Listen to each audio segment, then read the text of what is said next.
Hi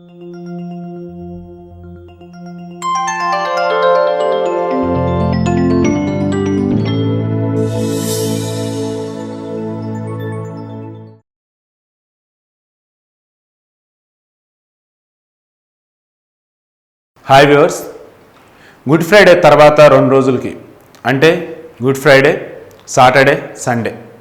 good Friday రోజు ఆయన తన శరీరంలో ఉన్నటువంటి ప్రతి రక్తపు బొట్టును కూడా ఈ లోకాన్ని సుభిక్షంగా ఉంచటానికి, ఈ లోకంలో ఉన్న పాపాలను కడిగివేయటానికి అర్పించాడు.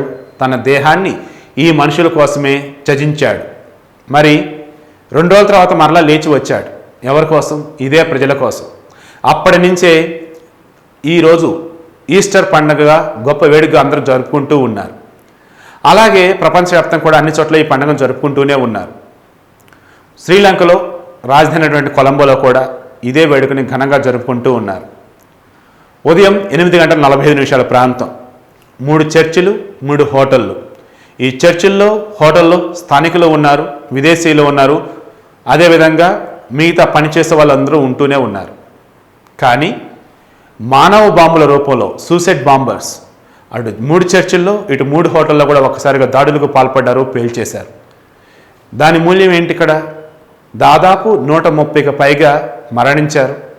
500 మందికి పైగా తీవ్రంగా గాయపడిన వాళ్ళు ఉన్నారు, పాక్షికంగా గాయపడిన వాళ్ళు ఉన్నారు.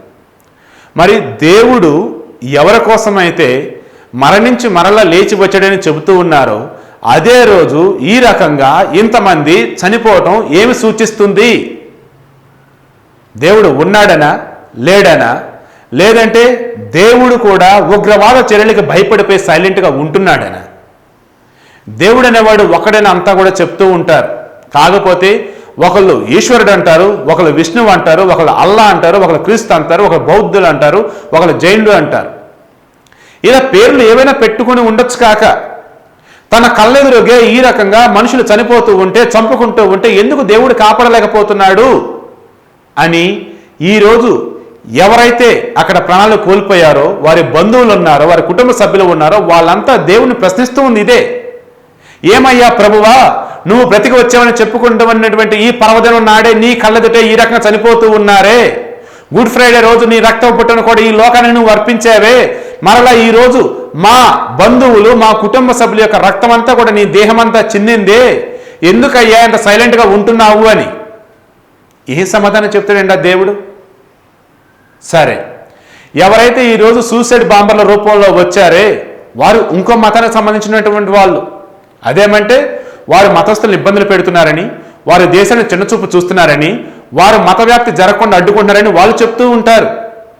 వాళ్ళ వర్షంలో వాళ్ళు, వీళ్ళ వర్షంలో వీళ్ళు, ఇంకొకరి వర్షంలో ఇంకొకళ్ళు, ఇలా ఎవరికి వాళ్ళు ఉంటూ ఉంటే ఈ లోకంలో ఒక సామాన్యుడు బ్రతకాలంటే ఎలా బ్రతుకుతాడు?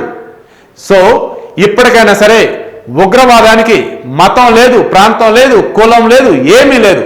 ఉన్నదల్లా ఒకే ఒకటి, ఎదుటివాడిని చంపాలి. ఈ ఎదుటివాడిని చంపాలన్న ఆలోచనలో ఉన్న ప్రతి వాడు కూడా ఉగ్రవాదే. అటువంటి ఉగ్రవాది ఎక్కడున్నా సరే వాడిని చంపాల్సిందే. ఇదే ఈరోజు ప్రపంచ దేశాలన్నీ కూడా కోరుకుంటూ ఉన్నాయి.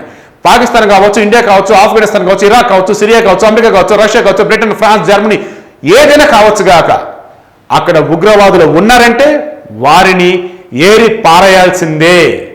వారు ఇక మీదట బ్రతకడానికి ఆస్కారం లేదు అని ఈరోజు అంతా కూడా చెబుతూ ఉన్నారు. అందులో భాగంగానే ఈరోజు అంతా కూడా పవిత్రమైనటువంటి ఆ యేసుక్రీస్తు యొక్క మరలా మన ముందుకు వచ్చాడని జరుపుకుంటూ ఉన్నారు. ఆయన మన ముందు కనిపిస్తూ ఉన్నాడని ఆనందంగా, ఉత్సాహంగా జరుపుకుంటూ ఉన్నారు. ఆ పండగ రోజున సొంత వారిని కోల్పోయినటువంటి ఎంతో మంది అభాగ్యులు వారంతా కూడా కోరుకుంటున్నది ఒకటే, దయచేసి ఏదో ఒక ప్రాంతానికో ఓ మతానికో మీరు ఈ ఉగ్రవాదాన్ని అంటగట్టొద్దు. ఎక్కడ ఉగ్రవాదులు ఉన్నా సరే, ఎక్కడ ఎదుటి మనిషిని చంపాలన్న ఆలోచన ఉన్నా సరే ముందు వాడిని చంపేయండి, ముందు వాడిని ఏరి పారేయని చెబుతూ ఉన్నారు.